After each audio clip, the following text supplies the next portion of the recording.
Today, we continue our masked up triple feature with Mike Flanagan's 2016 quiet but mighty slasher.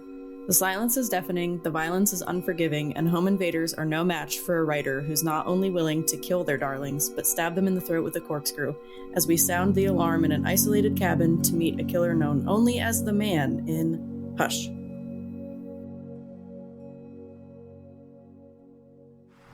You're listening to How I Met Your Monster, a podcast that explores the introductions to your favorite movie monsters. My name's Zach. I'm Danny. And I'm Casey. And together we dive into the world of horror to find out how filmmakers have introduced us to our favorite monsters time and time again. This is How I Met Your Monster. Boss, you opened it. We came. I met him 15 years ago. I was told there was nothing left. Explorers in the further regions of experience. Demons to some, angels to others. Call you meatloaf!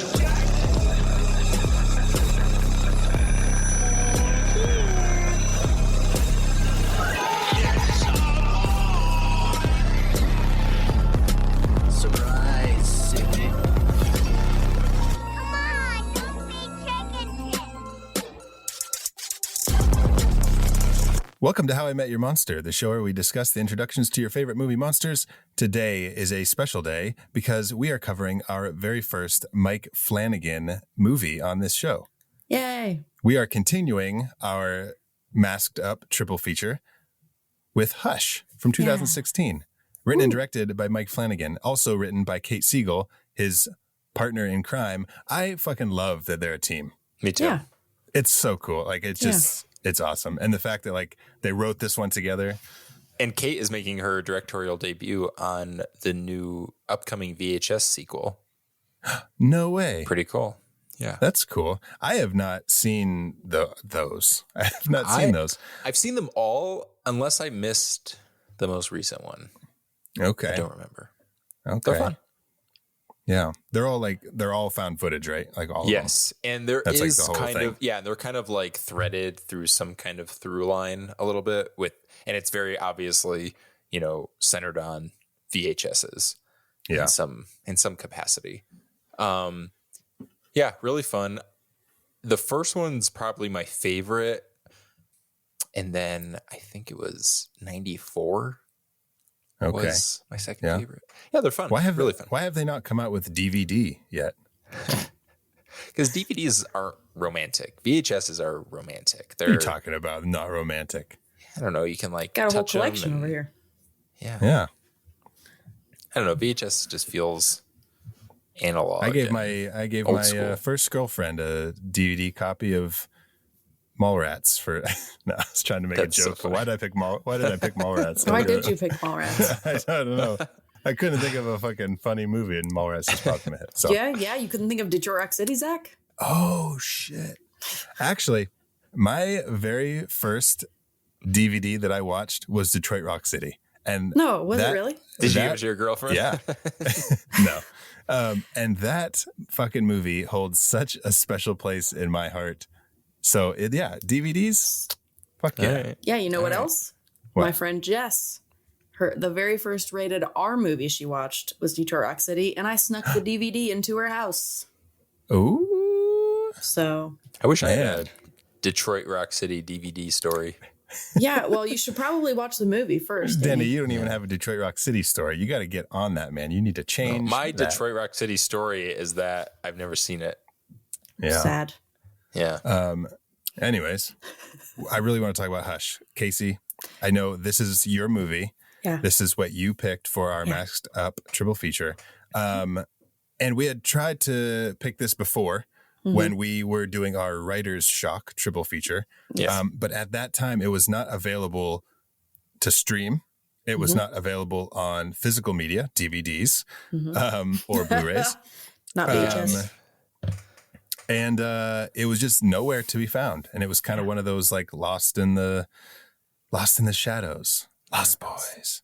Say hello to the night. Lost in the shadows. Oh man, I still believe.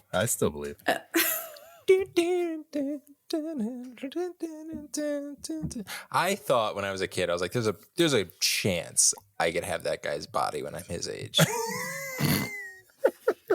I didn't realize you had to like. You wanted his body. I just wanted his pants. You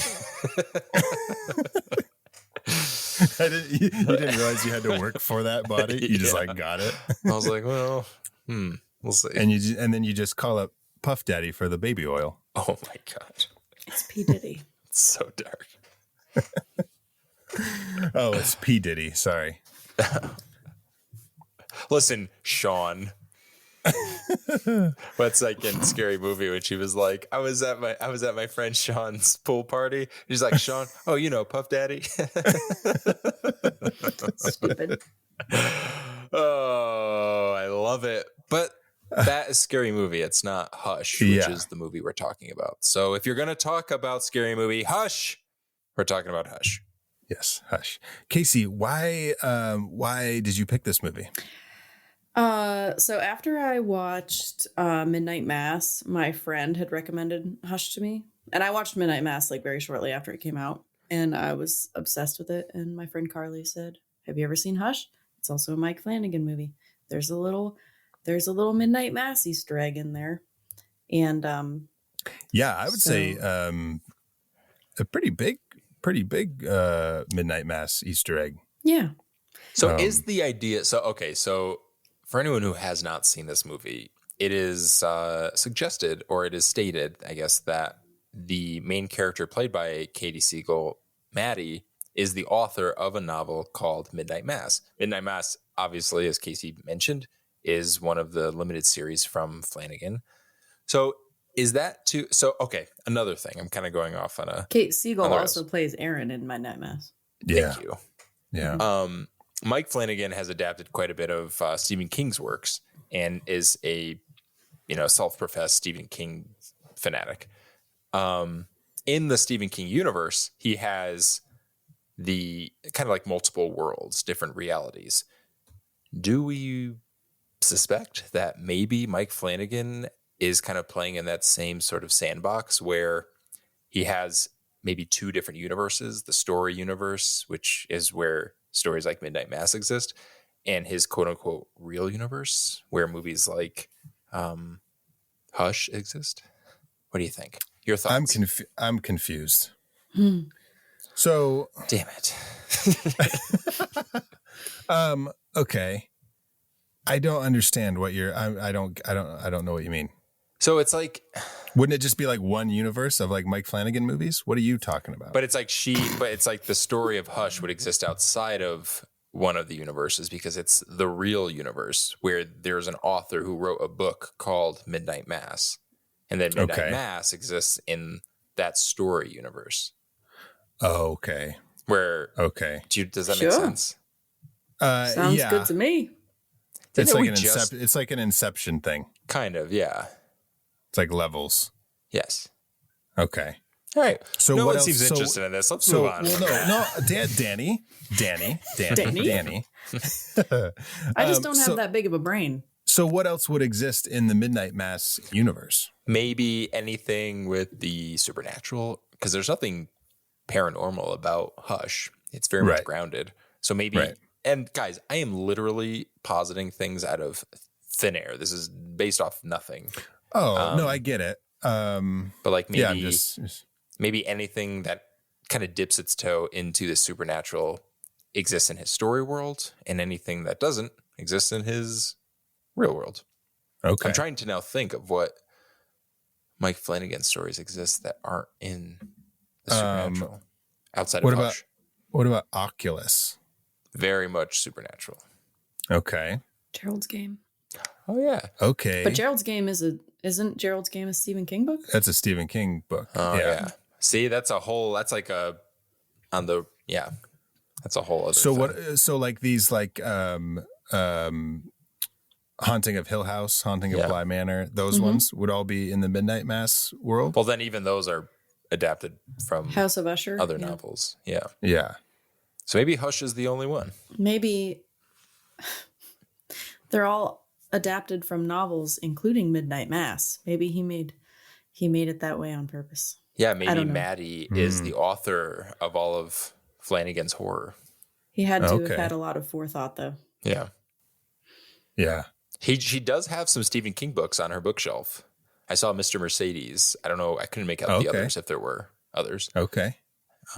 That's the reality I'm going to live in. In my reality, in his filmography, all of his movies are based on stories written by Maddie from this movie. That's what I'm going to believe. Perfect. Okay.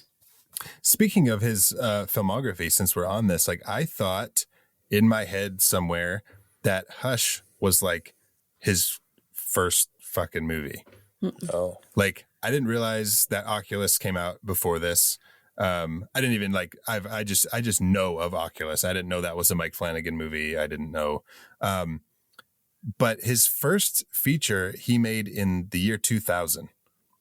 So he had been in the business for 16 years before he made Hush. And so I was like, oh, damn, definitely not his first rodeo, if you will.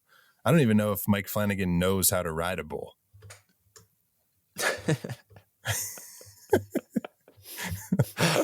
So that one like took a while. Like it had to sit there for a minute before you guys picked up on it. No, I got it right away. Oh, it just wasn't funny. Oh yeah. Okay. So this is absolutely He's true. not So listening. I know he doesn't give a fuck. before he got into horror, Mike Flanagan was an editor for RuPaul's Drag Race, and he edited the music video for "Jealous of My Boogie." Jealous of My Boogie. Wow. Mm-hmm. Oh, okay. Cool. What is It's a Jealous song. of My Boogie? Jealous of my boogie. It's a RuPaul song. Yeah. RuPaul is a singer? Oh, she's a No. singer. She is a philanthropist. She's an actor. Thinks she's a singer. She is a host. She is a goddess. Yeah, she's a lot of things, Zach. I'm glad you asked. Her music is awful. Oh, no. Okay. If it wasn't for not wanting to disrespect the quality of this movie, I would have a lot of fun including a RuPaul song on every Hush post on Instagram just to spite Zach. Son of a bitch. Or no, Casey. I'm sorry. I was like, what? I'm the one who said it. Zach, just like, I saw him register what I said in real time, like slightly delayed. And you were just like, your heart like was like, what? What did I do? Sorry. Anyway, boys. Okay, well, that's cool. I didn't know that. So, guys, have you ever seen this movie before? No. I thought I had seen the whole thing. For some reason, I'd only seen the first half. So God only knows what I was doing with my life. So I watched it once after Carly had told me about it, and I remembered really liking it. And holy cow, I like it so much more than I even remembered. Oh, really? Okay. Oh, that's a good feeling. Okay. Yeah, it was really cool. There was a part at the end where I got so fucking pissed. Okay. And I was like, Casey, you dirty dog. I can't believe you did this. That would have been the end. The potential Casey ending. I was like, what the fuck? I was like so pissed. And then it like flipped and I was like this like wave of relief. By the way, listeners, if this is your first episode, Casey likes her endings dark. Casey likes her endings like she likes her coffee. Dark and with death. Yes. Dark and tragic. Yeah. That's how I season my coffee, with tears. Yeah. Season your coffee. Who seasons coffee? Did you guys like the movie? Loved it. Oh, yeah. No, it was great. It's a lot of fun. Okay. It was great. It was super suspenseful. Wasn't it? Yeah. This movie is incredibly suspenseful. Boy, oh boy, I felt scared most of the time. Yeah. Stephen King, who Mike Flanagan, whose novels obviously Mike Flanagan would go on to adapt later in his career after Hush, had tweeted about the movie and compared it to movies like Halloween and the that film Wait Until Dark with Audrey Hepburn. Okay. Yeah, like the isolated location is pretty cool. Yeah. Just like out in the woods in one house. It's pretty neat. He had said in an interview, and I can't remember, it was in one of those many horror documentaries. Mike Flanagan had said that he did Hush because he had been working in more higher budget movies and needed to kind of like pull it back. He needed something simpler, story wise, location wise, and then even obviously having someone like his wife in the lead. And it ended up being obviously a huge success and ended up defining his this early stage in his career. So worked out. Yeah. Worked out.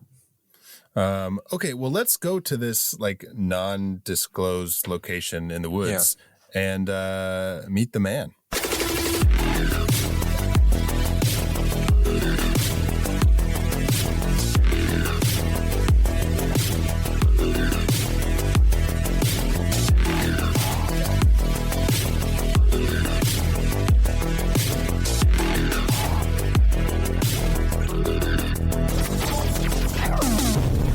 Okay, so for Hush, we have, what do we say, five official reveals? Yes. 5 official reveals. 5 official reveals and 2 honorable mentions. 2 honorable mentions. And Casey, as we mentioned earlier, this was your pick for our masked up triple feature. So please go ahead and read the IMDb synopsis. Oh my God, I wasn't prepared for that. Oh God. Blow you out. Fuck, oh my God. What's this movie called? Shit. Shit. Here, I'll read it to you and then you just read it back. No. Repeat after me. Sorry. Dearly beloved. Marriage is what brings us together. A deaf and mute writer who retreated into the woods to live a solitary life must fight for her life. I don't like that, but that's what it says. A deaf and mute writer who retreated into the woods to live a solitary life must fight for her life in silence when a Her masked best friend Jack killer is dead. Jack is dead. Jack is dead. She woke up in the hospital when she was 13 with meningitis. Sorry. Casey, go on.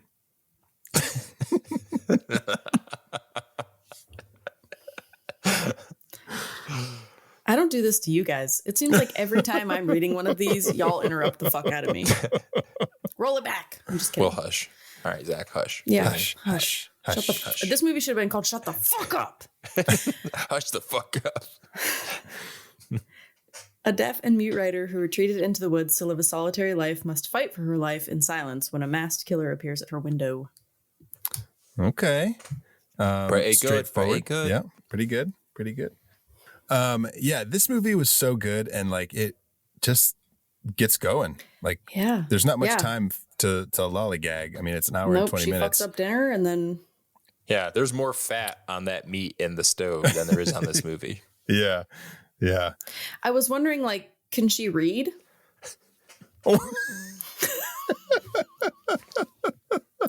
Because she fucked up the recipe so bad. Like, isn't she supposed to be deaf, not blind? Yeah.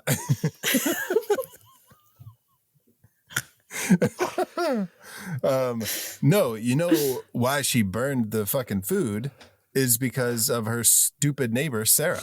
Yeah. No, before that, she tastes it and she, like, winces. Oh, yeah. Yeah. Yeah. Well, she's a writer, okay? Not a cook. So, yeah. So you could kind of put this together in her backstory. She was with that dude, Craig, right? And so they were together for a while and maybe they like. Fuck, I didn't think anybody would catch that. Might be. So sorry. No, okay, so she was with that Craig guy for it could be years, right? And maybe he was a cook.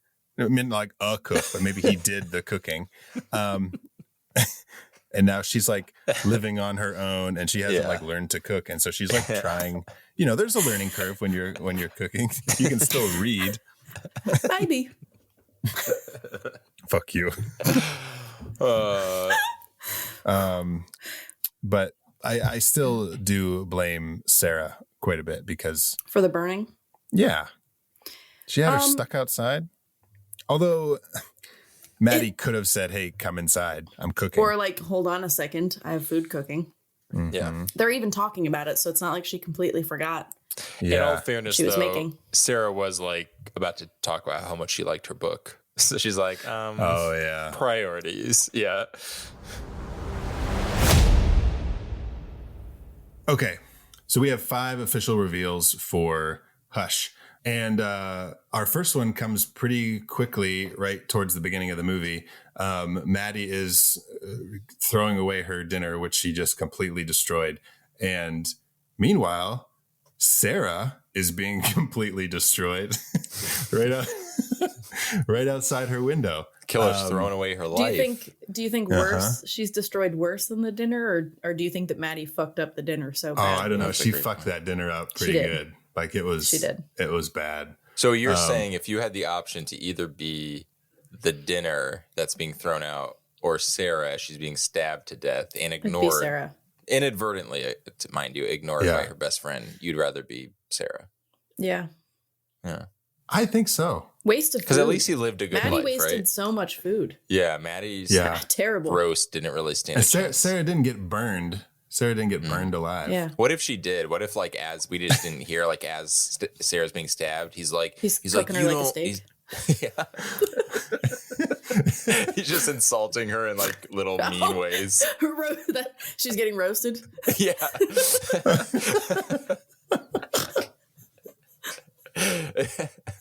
Or it's like a parody movie, like I don't know, scary movie or something, where it's like he's trying to get her attention and like the stabbing her neighbor didn't work, so like he sets her on fire and she's like, it just keeps escalating. And he's like, what? Like, and she just keeps finding different ways to be distracted. Like, I think he shoots her. By the way, I think he shoots her with the crossbow first. Oh, as she's running to the door, he shoots her with the crossbow, and then I think she falls onto the door, and then he's stabbing her. Yeah. Which I'm bringing that up because the crossbow, it's going to come back. Becomes important. Yeah. Yeah.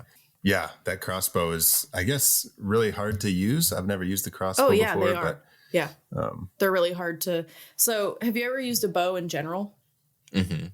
Yes. I wasn't good at it. So they have weights, right? Oh, I haven't used that kind of bow. Oh, okay. So bows have weights. So like depending on your size and your bow flexes have weights. Depending on your size. Was Chuck Norris the fucking spokesperson for Bowflex? Oh, was he? Well, he was also played the killer in this movie. What if he took the mask off and it was Chuck Norris? Maddie'd be like, just kill me. I don't stand a chance. she just keels over and dies just by him taking his mask off. Okay, Casey, bows have weights. So depending on like your size and your strength, it's a pull. Like when you pull it, it has a different weight to it. I don't know if crossbows are exactly the same, but assuming that they do have some sort of weight to them, like it would be set for his weight, like his strength. Okay. So it would make sense that she wouldn't be able to do it in general, let alone. Oh, I thought you meant there was like fucking like little weights on the bow. No, it's like, it's called you mean the weight. Like little dumbbells. Gotcha. It's called the weight of the string. Okay. Basically. I don't know makes technical sense. terms for things, but yeah. I was picturing like a weight machine where it's like you can like pick your level and then like stupid. Oh my god. It's okay. She says yeah. So yeah, that's our first reveal. I mean, the killer just comes right up to the door and you're really surprised because Maddie can't see or hear anything that's going on behind her. Why can't she see? Well, it's just because she couldn't hear, I guess, and so that's why she didn't see. No, she's on my side now. Her other senses should be heightened. Oh yeah, yeah. She should be able to see behind her at all times. Mm-hmm. She should be able to read a recipe. Yeah, we're gonna keep coming back to that, aren't we? Yeah. Sorry, Danny. And then we do have. Well, first of all, before I move on. His mask, since this is our masked up triple feature, he's got a really fucking creepy mask. It is creepy because it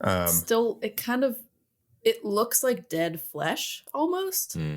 Like it's still very human, right? But it's kind of like greenish gray. Sure. Do we think he made it? So it looks like dead. Yeah.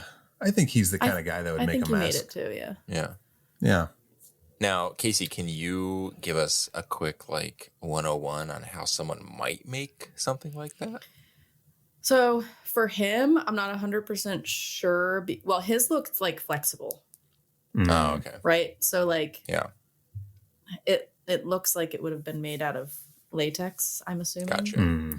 But yeah, so you'd have to sculpt it and make a mold and then put latex. Maybe he's a horror enthusiast. Maybe he kind of gets his rocks off by like, she's a horror writer, you know? He's like, that would be the ultimate, like, kill the final boss, so to speak. But like the final boss is the good. I guess they never say like it's just like a you were the one here kind of thing, right? Yeah. It wasn't like he was doing it for some reason, like he was out to get her specifically, right? No. And he has the notches on the thing too, so he just goes around tormenting people. He feels a little theatrical, you know, because he does. Spoiler alert: he takes his mask off fairly quickly, so it's not about anonymity. I mean, maybe it is in a sense. Well, and like we'll get there, but like.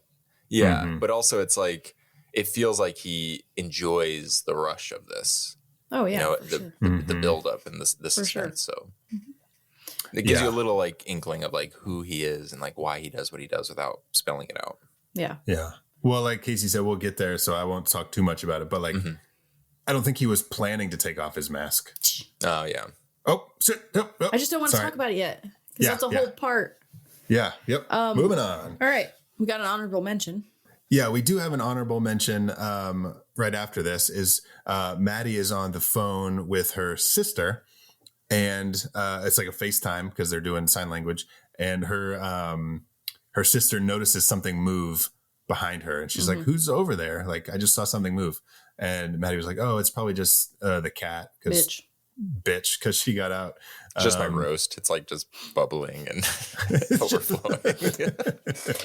And so that was an honorable mention. So that's not an official reveal, but right after that comes our second and probably, well, I don't want to say for all of us, but our most important reveal. No, make a bold claim right off the bat. So what her sister had seen was dude coming in to steal her phone. And so she starts getting text messages on her computer of like images of her sitting in her chair in that moment. And it's so fucking creepy. I love it for the movie, but I hate it for real life. Yeah. Oh my God. That was so creepy. And then like she looks slowly over to where the pictures are, like the perspective of where the picture is coming from, and goes to the door. And the man who he's credited as is standing right there. Yeah. It's so good. Yeah, but she does stop him. He does try to get in. This is supposed to be like a quick kill, and he realizes that Maddie is not one to be trifled with. You don't want to trifle with Maddie. You don't want to trifle with her, especially if she's making a trifle, because she's probably going to fuck that up too. Yeah, because she's going to fuck it up, Do I really want to trifle with this lady? I don't know if I want to trifle with her. And then she sees him. He's like, damn it, I got to trifle with her.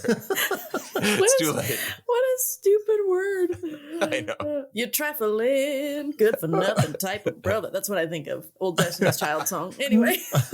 So he didn't really want to trifle with her, but now he's trifling. So now he's trifling. Trifling hard. They're going to trifle each other throughout the rest of this movie. So then they kind of cool it a little bit, right? She writes the stuff on the window. Well, he pops her tires too. So like, yeah, he slashes her tires, so she can't leave. He's closing her into this already isolated space. Yeah. She gets the lipstick. And he cuts the power and the Wi-Fi. Yes. Yeah, she gets a lipstick. She writes something about like, I didn't see your face. She says, don't worry about it. Oh, you have it. Okay. She writes, won't tell, didn't see face, boyfriend coming. Right. And she holds the flashlight up to it. He's big and he plays football. And he's going to kick the shit out of you. His name wouldn't happen to be Steve, would it? Dude, when she's holding the flashlight out to the thing and then he just like, peekaboo. He like pops out and like out of nowhere sticks his head in the window. I fucking jumped. It's scary. Yeah. But now that he's here, it says, she wrote on the window, didn't see face. And this is our third reveal where he's like, fuck you, you're going to see my face. Yeah. And he removes his mask. And we're probably like, I don't know, 20 minutes into the movie, 15 minutes into the movie. Yeah. And he takes his mask off. And I did not expect this to be a Newsroom sequel. Wait. Damn, I thought that was going to go over better. Wait, Newsroom as in Jeff Daniels? The show, The Newsroom? Or are you talking broadcast Yeah. news? Or are John we talking... Gallagher Jr., the guy who plays the villain in this movie, is one of the central characters in The Newsroom on HBO. Wait, really? Yeah, he's like the young. I thought Sarah got some deep cuts. Zach, that was a deep cut. Yep. I'm gonna move on from that. We don't need to talk about that. There's no way we don't have diehard Newsroom fans listening to One our of show. them. One listener. Yeah, we have that one person who watched The Newsroom, and it's Aaron Sorkin. He's like, got it. No, but he's so like, I was like, oh, is that fucking Newsroom dude? And it is Newsroom dude. And so that was cool. Our third reveal, he removes his mask. Makes me want to watch The Newsroom again. Anyways. I love this part. Mm-hmm. I think that it is super badass, even though it's like horrible. He's a killer. But I love that he was just like, yeah, like you said earlier, I don't think he was intending to remove his mask, but now he's like letting her know, I'm not leaving. Like, yeah. Oh, for sure. Yeah. I'm not going anywhere. The only funny thing about it is that he's breathing out of his mouth after he takes his mask off. So it kind of looks like a little bit of a dork, but hey, dork. yeah, he's like, I'm going to come in and kill you with my crossbow. And it's just fun. But She just signs the sign for dork. he's like, I don't know what that means. It's like a I don't know long what that process means. of him Googling like sign language, like what, and then he's just like, but by then she's already like escaped. It's like, boom, roasted. That's the end of the movie. That's her arc, is she finally has a successful roast. Yeah. And it's tearing the killer apart with comedy. And then she lives to see another day. Yeah, and he asks if she can read his lips, and so he starts talking shit to her. Dude, her his performance is great in this too, but her performance is man, is really good. Yeah. Well, because it's got, obviously none of us are actors, but it's got to be tough to sort of to remove such an important sense, and like that's how you present yourself in a performance as an actor. Yeah, you're acting, so to eliminate such a major part of that, and then to kind of have to hone in on the other elements to kind of make it just as effective, if not more effective of a performance, is it's very impressive. Yeah, definitely. Yeah, she's really good. But I love the fact that she grabs two weapons. She grabs a knife and a hammer. Yeah, and I was like, damn, the old chop and smash, chop and block. Chop and smash. Hack and slash. Hack and sack. That's not that. Hack and the smash. old New Jersey. Hack and sack. So she's like kind of hiding and trying to figure out what his plan is out there. And is this where she hears the knocking on the window? Yes, this is one of the most disturbing parts of the movie. Well, she doesn't hear the knocking on the window. But yeah, why was he? The killer, though, like, knew at this point that she is. I'm sure that it's not at the forefront of his mind. He's used to do it. I mean, he's done this before, right? So he's not, but, so he's not thinking like, oh, this woman's deaf. He's just thinking, oh, I got to torment her. But that's true. It is really creepy because, like, things like that are still working because of other, right? Like, she can feel things, right? So she could have felt the vibration from the tapping. She sees the shadow. Well, that was like, I almost put that as a reveal. It's because scary. She's like sitting against the wall, but like next to the window, and she looks over and she sees the shadow of him like come up to the window and then like start knocking on it. But she looks and it's him holding Sarah's dead body and like tapping her head. It's creepy. I don't know if he's tapping her head or her hand against the window. I think it's the hand. Yeah. Oh, it was cool. I was like, oh my God. It's really creepy. This movie is so good at being like tense. Like it's a very, very much like an edge of your seat kind of movie. And I really love it for that. I feel like we would be remiss to not point out the fact that Mike Flanagan is known for using a sort of kind of repertory theater approach to filmmaking when he does his shows and his movies, where he'll cast actors who you've seen in The Newsroom, his previous projects, Yeah, it's all actors from the newsroom. Yeah, actually, Maddie's played by Jeff Daniels, and it's just been like a career-defining That's how performance. good he Completely is. transforms. Yeah, Yeah. He plays the roast. Actually, you would never know. She's so good at acting that like you watch it and you think you're seeing Kate Siegel, and then like when it's over, it says Jeff Daniels, and you're like, what? And you go back and watch it, and it's Jeff Daniels. Very clearly, Jeff Daniels. Like, how did my brain even? But I was just gonna point out that Samantha Sloyan, and I hope I think I'm not butchering the name, but Samantha Sloyan, who plays Sarah. Sarah. Oh, You've seen in actually is in with She was Kate in Siegel Midnight Mass. is in Midnight Mass. Yeah. Yeah. Among other Flanagan Fall of the projects. House of Usher. Mm-hmm. Oh, that's what I still have not seen that one. Oh, I know. I won't spoil anything. I know that she's known.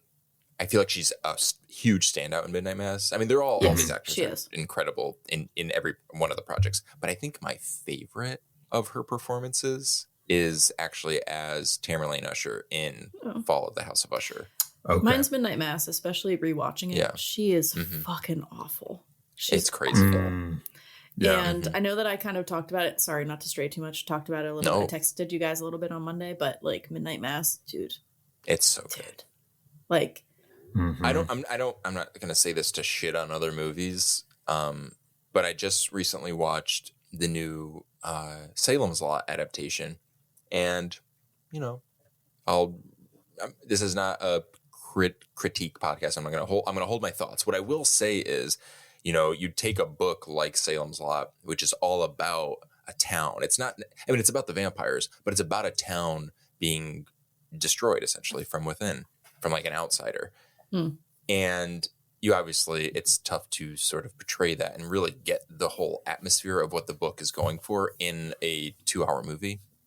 Which is why, if you're listening to this and you have seen neither Midnight Mass nor Salem's Lot, but you've read Salem's Lot and you really love it, go watch Midnight Mass if you want that. Because that is probably the closest thing to a sort of Salem's Lot adaptation. But as its own story. Like, I'm not to say that it is like, does that make sense what I'm trying to say? Like, yeah. It's the it's same, just very like you said, effective it's in, about like- a town. An outsider comes into this town, disrupts, shakes things up a little bit. It's it's a perfect show. It is a perfect show. Midnight Mass is a perfect show because Cody, I was talking to my brother about it, and he thought that it was boring. He watched like 2 episodes of it, and I'm like, even those episodes where there's just that dialogue, like it's still just so good, and it's like enthralling, and it just keeps you, and especially knowing the payoff. Like, because all of those episodes, even if they are slow moving, like everything comes back into play. Yes. In the second half. Yeah. Yeah, it's just it's the opposite of the roast in this movie. That was a quick burn. Midnight Mass is very much a slow burn, and that is its greatest strength because Mike Flanagan's just so good at atmosphere and characters. So, and we get that in Hush too. Yes. So he's at the window. She gets him with the hammer. She does she cut his hand? I just wrote slams his fingers, stabs. Slams his fingers. Oh, okay. She slams his fingers and then hits him like right here in the arm, like in his forearm, kind of with the claw of the hammer. Oh, yeah. She gets some good shots on him throughout this movie. Yeah. She can't make a roast, but she can fight off a home invasion. Guys, can I say one quick thing? Of course. Yeah. This isn't a spoiler alert, but like it is. She wins. Danny, we've seen the movie. But what if they brought it back, like when she kills him? Maybe it was a budget thing. Maybe this is the plan. Maybe there's a deleted scene somewhere. But what if, like, at the end, she's instead of stabbing him, she sets him on fire, but then like puts him out, and then she just like looks at it, like she looks at the camera, she's like, "Job well done," because it's like a well done roast, and she's like, "I'm a rare breed." Is she like rare cook? Is she like signing? Oh yeah. Yeah. Yeah. And she's like, "Job well done," and then cut to black. Job well done. That's my best bit, I think. I think it's the best bit I've ever done. She's reading like her cookbook and she burns the food, whatever, but then like she burns him at the end, and then you see the cookbook and it says like how to kill a home invader. God, my jokes are awful These today. are not great today, guys. They're not great. That's okay. Oh my God. But that would be no, you're giving jokes that will inspire the Scary Movie satire spinoff. Like that would be in that scene. Yeah.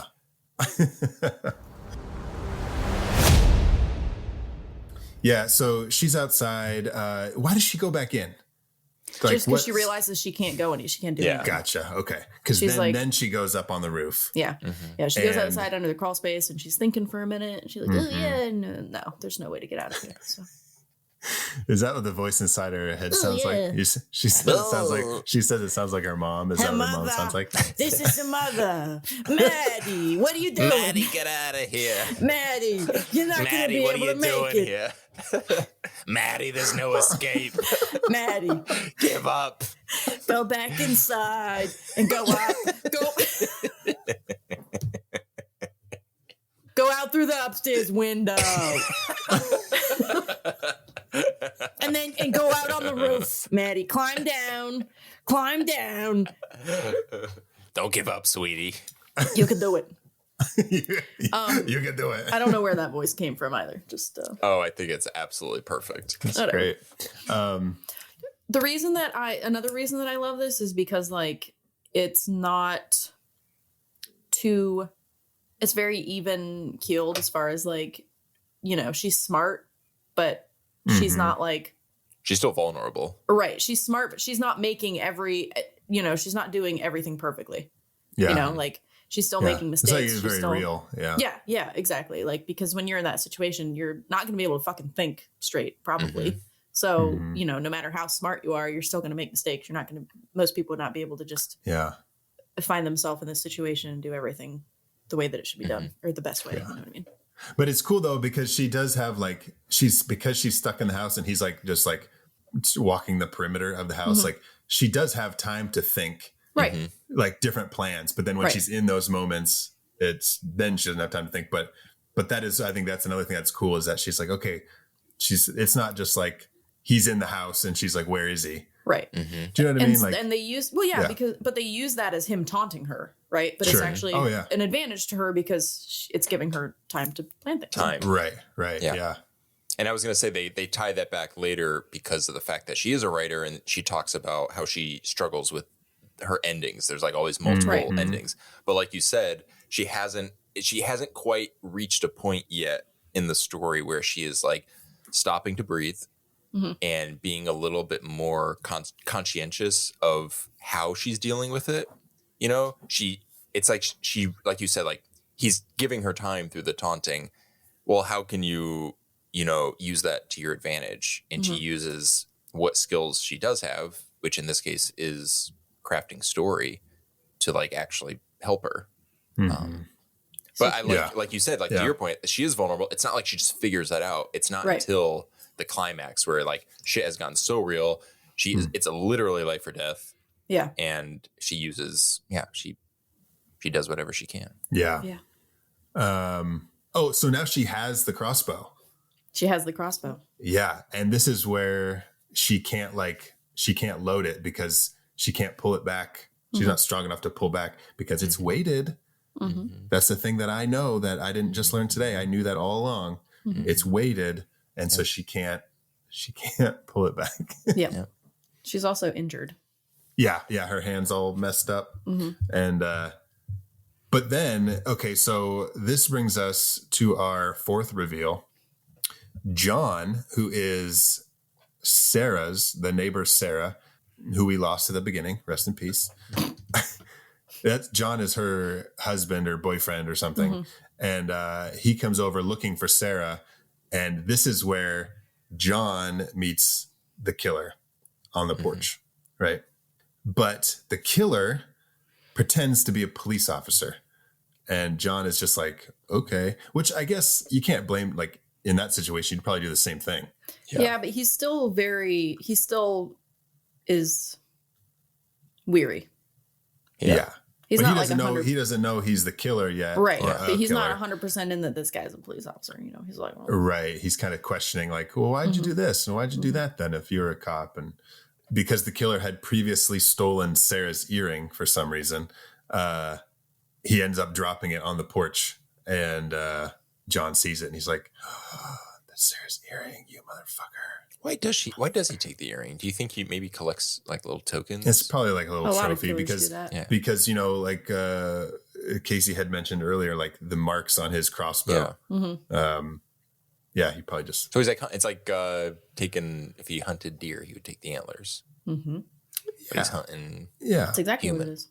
These people are just his deer. Mm-hmm. Mm-hmm. He's like, oh, deer. They're like, what? And he's like, they're such good actors that he thinks they're deer. Played by Jeff Daniels. Played by Jeff Daniels. Jeff Daniels is every role in this movie, including the animals. It's like the Eddie Murphy commercials from back in the day. It's like Eddie Murphy is. Eddie Murphy is. Eddie Murphy is. Starring the Eddie Murphy. Professor. Yeah. Starring Eddie Murphy. Starring Jeff Daniels, and as Maddie, Jeff Daniels. Oh my God. So yeah, that's our fourth official reveal. John meets the killer on the porch. And oh my God, like I hate it when this happens in movies. When the person who's about to be saved comes and tries to get the attention of the savior, the savior, the savior, and then they get fucking killed.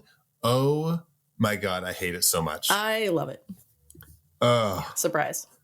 I hate it so much that like almost in this next moment where we think she died, I know. Like I would have been like, fucking good for you. Good for you, masked killer man. No, but so John gets stabbed, or like he gets his throat. Oh yeah, the killer like stabs him in the throat. Mm-hmm. Yep. And he puts up a good fight though. He keeps going for a minute. He's so trying real hard. Mm-hmm. Yeah. And he gives her she can read lips, so he says like run to her, and she can see him say it. So she like takes off, but then the killer, who clearly finished off John, like. Danny, don't be dirty, Danny. So the killer, who clearly just jacked off John,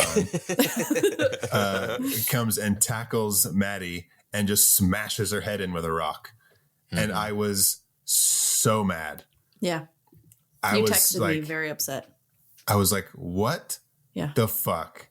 And then luckily, mm-hmm. This brings it back to what Danny, I think you were mentioning earlier about how she plays all these different scenarios like in her head because she is a writer. So she like has all these ideas and she's like, oh, if I do that, that's what's going to happen. And then if I do this, that's going to happen. And she goes through a bunch of different scenarios. It's such a great way to set up a climax to a movie because she has that inner dialogue. So she's literally talking to herself. And she mentions that there's only one ending that he won't expect. There's only one ending that he won't expect. There's only one, Maddie. Maddie, are you listening? Maddie, hello. You gotta fight, Maddie. I don't know why I'm like picturing, not only does she have an inner voice, but like in her mind, the space is kind of like filled with like smoke. A boxing ring. No, I picture like a boxing ring, and her mom is like in her corner, like the what's his name from. Like Mickey? Mickey, yeah, from Rocky. Rocky. And every time Maddie has to slow down, she just goes down and she's just like, her arms are on the ropes and her mom's just like rubbing her shoulders. Yeah. You gotta fight, Maddie. You gotta fight, Maddie. I'm actually picturing Mrs. Bighead from Rocko's Modern Life as her mom, so. So she's not even human. So that's weird. Yeah. That explains why she probably struggles cooking because she's part not cartoon human. Character. Yeah. Oh God, right. Rocco. Oh, you thought of Rocky? You thought of Rocky. Rocco? Oh my gosh. My God. Oh, look at that. Mickey and Rocco. Oh, good. There's a spinoff here. And really, she just looks like Dwayne Johnson. Man, my jokes are fucking fire today. Well, The Rock. Fire. The Rocco. Yeah, that's what he meant. Dwayne The Rocco Johnson. The Rock, Rocky, Rocco. Yeah, Danny, thank you. That's why I said it. It was so bad, Danny had to talk himself into it out loud. I was like, oh, I get it. So she sets out to kill him. She's like, that's the only thing. Oh, she goes to the bathroom and he comes back behind number her one because she 2? can't. Well, clearly she's Jeff Daniels. She's going number 2. That's right. Yeah. That's right. a number 3. That's a number 3.5. That's What, did she eat some of her meal that she cooked? No, she had the laxative.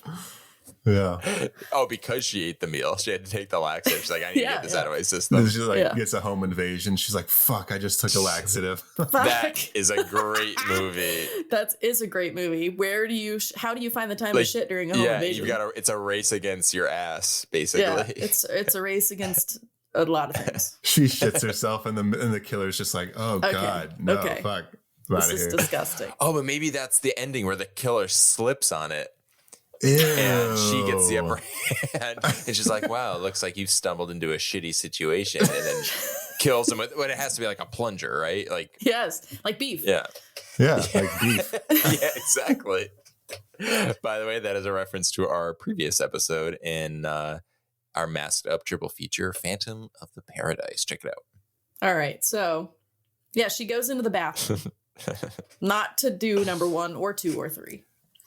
Yeah. So, and she's like, does she have the crossbow now? And she's like ready to go. And yeah, she leans up against the bathtub. You see him like lower down behind her from the ceiling somehow.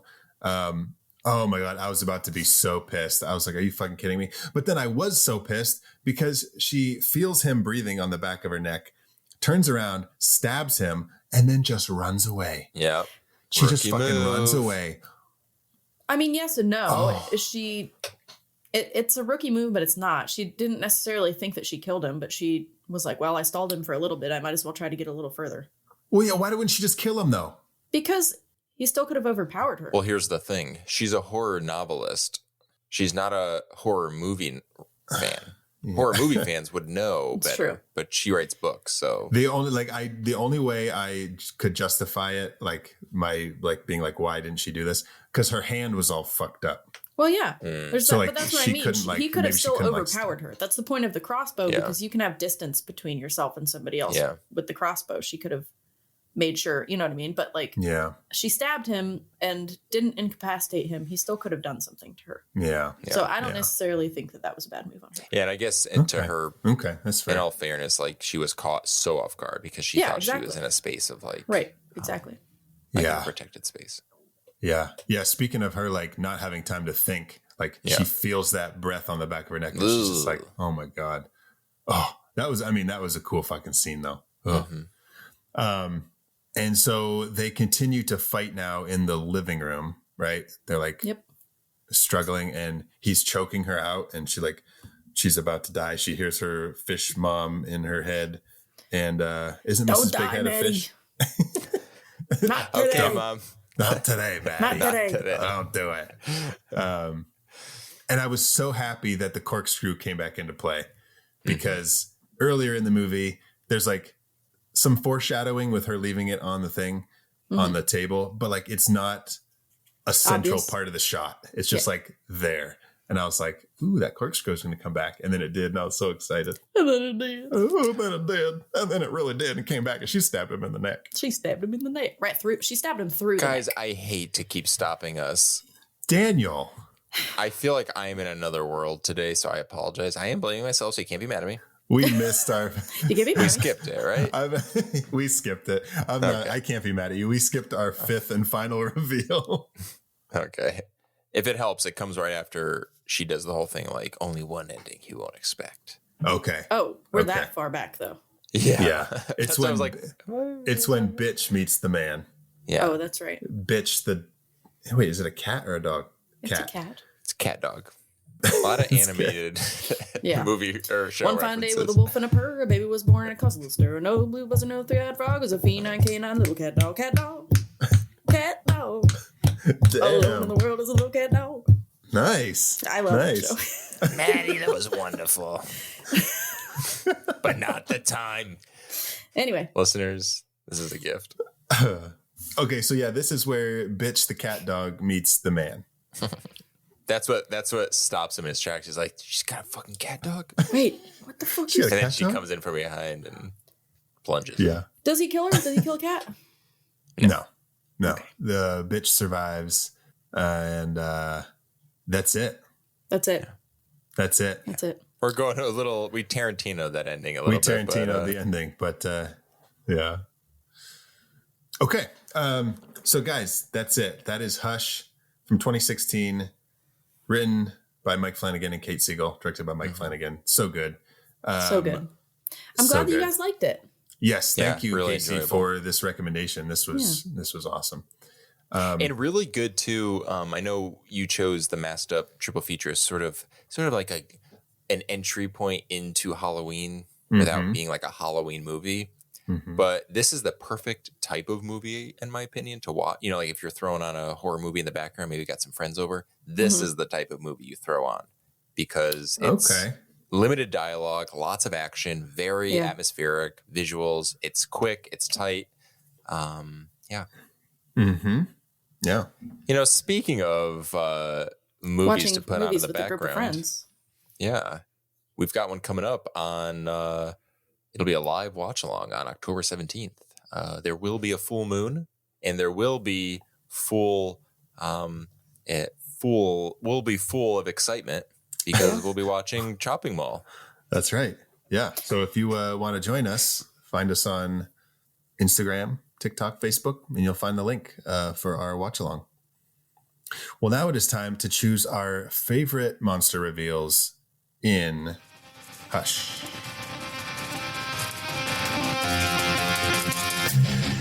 What's going on here? I don't see anything anywhere. That's how they get you. They're under the goddamn ground.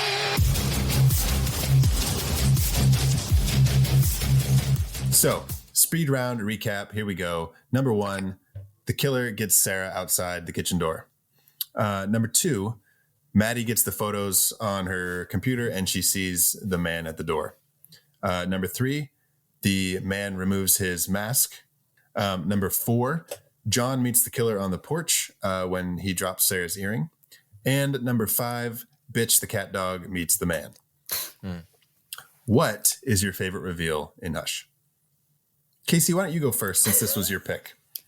Mine is the one where the man takes off his mask. Okay. Yeah, it's probably my favorite part of the movie.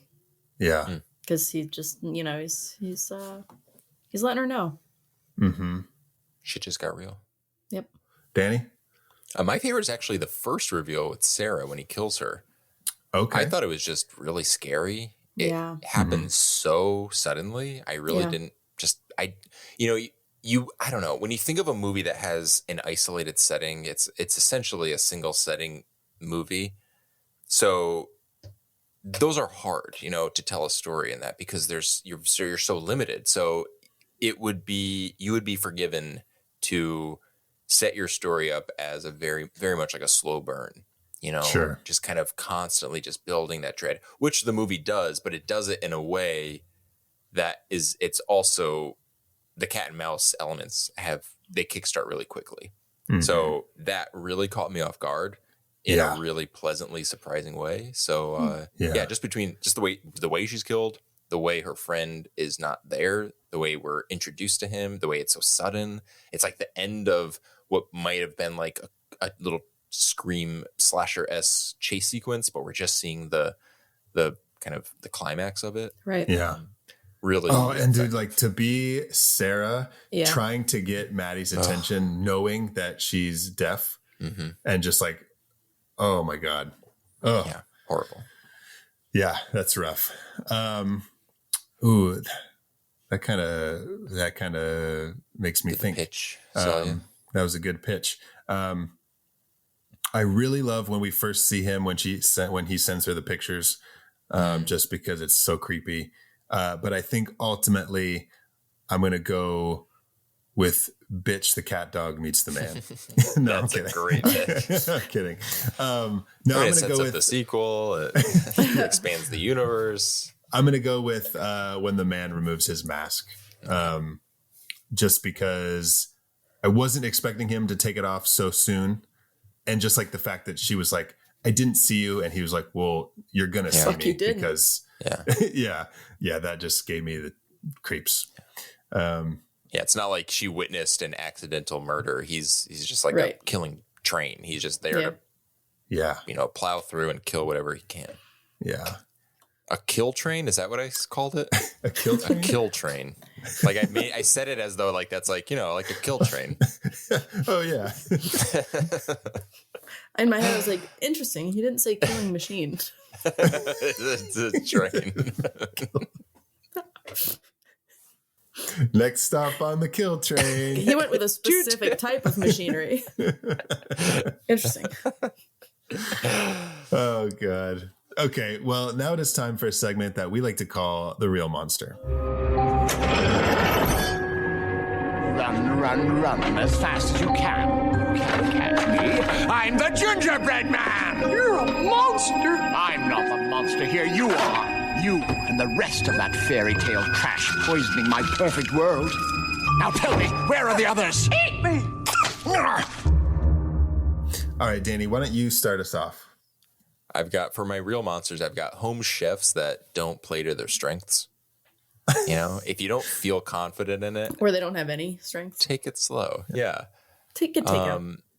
You've wasted so much money takeout. And so much time and so much food. Totally. And hey, sometimes cooking is not just about the meal. It's about the preparation. It's about, it's like any meditative art form. It's the process. There's art in the process. There's enjoyment in the process. However, it doesn't seem like she's finding much enjoyment in the process. And that's not to say that you can't burn food. It happens. But she did not seem involved. And these home chefs, these home cooks that are just throwing away food for no good reason. I was going to say deserve to die, but that's a joke, and I don't mean that. No. And then I only had one real monster, but then I added this one in when Zach had pointed it out, and it's people who in movies who flag down the people who are going to save them only to get them killed. Yes, thank you. That is the worst. I think the intention was good. She was trying to help him. And I think it also plays into the whole thing we talked about, how she's not taking the time to really process the moments and the situations and planning. So maybe that is, that we need that moment in order for her, her arc to develop. However, God damn it, Maddie. You got him. He done dead now. Yeah. Yeah, because John just seemed like he easily could have been like a prick. But he seemed like a stand-up dude, and he was like he was gonna save the day. The muscle, he was gonna hit him with a fucking rock and be like, he wasn't just gonna leave her. He was gonna help her, and then God damn it. I know. Frustrating. Okay, so I have two. I have the screeching sound that the knife makes against the window when he's fucking with her. That she can't hear. It was just like. It was done fast. Oh, yeah. Oh, God, I hated that. That was just so bad. Real monster is Zach for reminding us that was in the movie. And then my second real monster is HBO for canceling The Newsroom. So yeah, same. Fuck that. I loved that show so much. Fuckers. You can just keep going. The news doesn't die. It doesn't end. The news doesn't. Yeah, it doesn't stop. Okay, so Casey, what is your real monster? I know you picked this movie, so you might not have one because I know it's one of your favorites. But all your real heroes, more like it. It's probably more of those. Mouth breathers.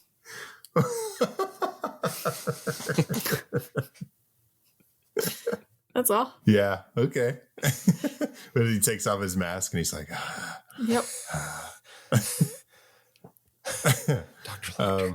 Okay. Yeah. Mouth breathers. All right. Well, now our last segment is here.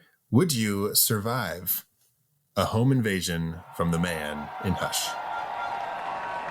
And here we go. No. Hard no from Casey. Hard no. It's from Hard no. Hard no from Mira Sorvino. It's a hard no. That's a hard no from me, Zach.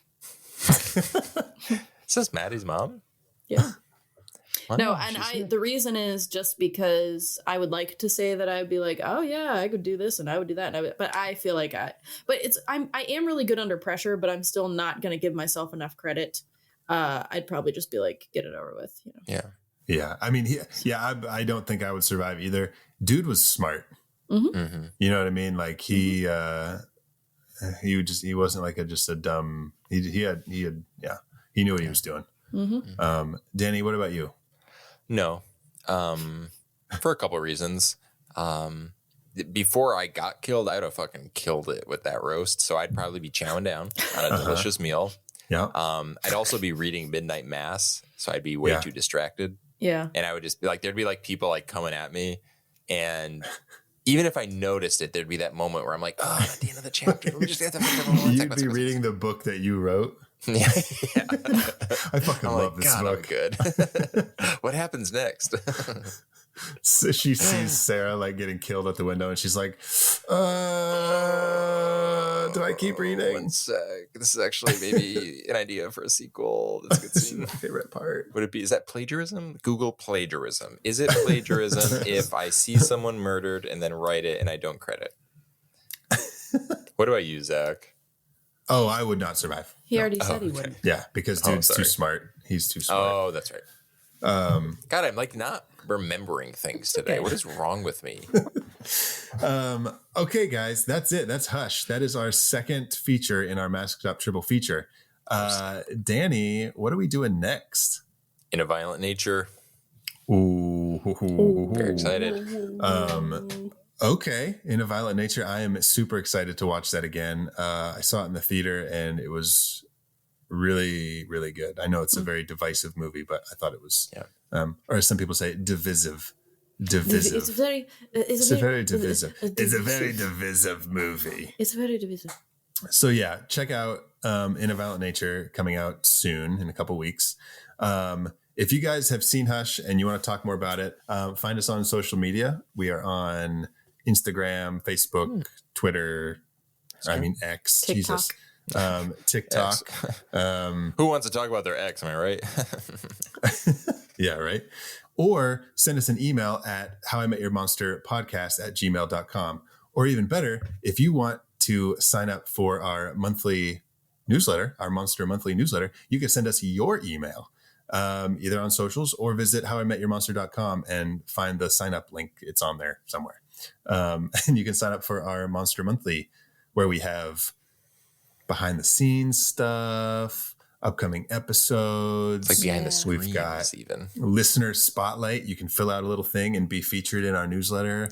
Listener spot fright. Yeah, Danny. So check that out, guys. And where can our listeners find you two on social media? Shut it, Danny. Shut it. Juicy Fruits. Can it, Juicy Fruits? Where can our listeners find you guys on social media? I am on Instagram at wolfmothercasey. Okay, awesome. Danny? You can find me on various socials at my name, Danny Salem, DANNYSALEMME. That's 2 M's like the candy. Melt in your butt, not in your hands. Wonderful. And you can find me on social media at Zach Winsek. And until next time, thank you all for listening. Now go meet some monsters. Go have diarrhea. Yeah, mask up, meet monsters, have diarrhea. Not in that order. No. Well, you choose. This is America.